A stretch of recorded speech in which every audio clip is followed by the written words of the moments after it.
নরসিংদীতে সিএনজি পাম্পগুলোতে অবৈধ গ্যাস বন্ধ ও ২৪ ঘণ্টা গ্যাস সরবরাহের দাবিতে ঢাকা সিলেট মহাসড়কের সাহেব প্রতাপ এলাকা অবরোধ করে রেখেছে যানবাহনের শ্রমিক ও মালিকরা।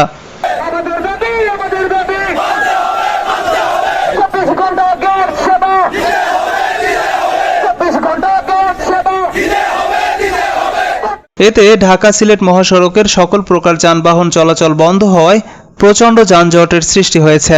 দুপুর ১২টা থেকে শুরু হওয়া এই অবরোধ চলছে প্রায় ২ ঘণ্টা ব্যাপী।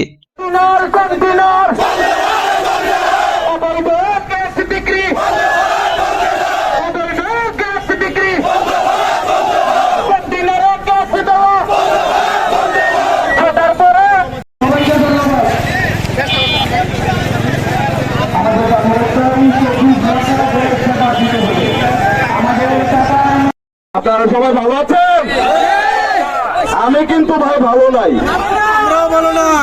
আমি ভালো নাই। কেন ভালো নাই?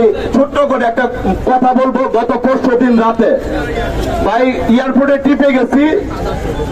আমার এয়ারপোর্টে যেতে লাগছে ২ ঘন্টা, আসতে লাগছে ২ ঘন্টা। রাত্রে ২:৩০ বাজে আমার গ্যাস লইতে লাগছে ২.৫ ঘন্টা। আমার রাত্রের ২টা বাজে ২:৩০ বাজে আমার গ্যাস লইতে লাগছে ২.৫ ঘন্টা। তাও প্রেসার ১৯০/৮০। প্রিয় ভাইরা, আমরা আজকে যে ৫টা থেকে ১১টা, ৬টা থেকে ১১টা এ ধরনের বিভিন্ন নিয়ম শৃঙ্খলা আমাদের জন্য তৈরি হয়েছে। আমরা যদি রোগী নিয়ে বিকালবেলা বা সন্ধ্যাবেলা একটা রোগীর টিপ আসে বা একটা ইমার্জেন্সি